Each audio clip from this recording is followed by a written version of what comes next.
As a candidate for ministry who's going to jump through all the hoops, you stand before all the other clergy of the annual conference to answer a series of questions. Our bishops here in Arkansas have taken to throwing a ringer into the mix. It happens when they get to question number 6. The bishop asks, "Do you know the general rules of our church?" One of Wesley's favorite scriptures was Jesus' Sermon on the Mount. And there he noticed that Jesus' teachings could be organized into 3 categories. My listing would go like this: do no harm, be good and do good, develop holy habits. So this became the pattern for what we call the general rules of our church. These rules have to do with our relationship with God more so than with the church. Also, since works don't earn salvation, we need to keep our cart and our horse in the proper order. So Wesley's idea is that these principles demonstrate how eager and earnest we are in seeking to be saved, remembering that only Jesus saves, and not these or any other rules. Remember the do not harm part. This takes thought. We all do thoughtless things and end up harming ourselves and others. "I didn't think" is not an acceptable excuse. A Christian considers the consequences of her choices, of his actions. A Christian asks, is anyone going to be harmed by this? Is anyone going to be treated unfairly? Will the community be harmed? Will the environment be harmed? If harm of any kind might result, intentional or unintentional, the rule is don't do it. Too many of us have the attitude that if it's good for me, well, too bad for them. But a person who's demonstrating a desire for salvation can't think that way. A person seeking God can't dismiss others in that way. They can't ignore the harmful consequences of their own actions.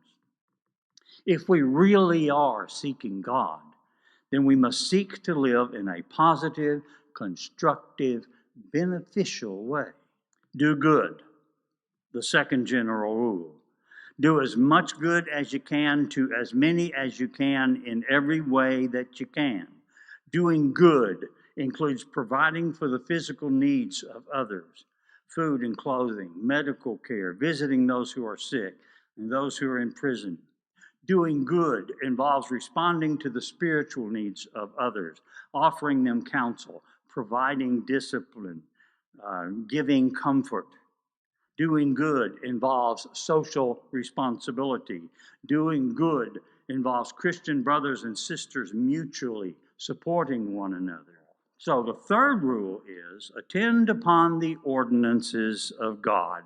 And I know that ordinances word probably means nothing to you. So let's do it this way.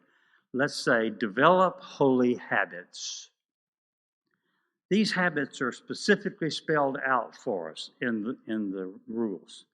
Public worship, ministry of the word, the sacrament of the Lord's Supper, family and private prayer, searching the scriptures, fasting and abstinence.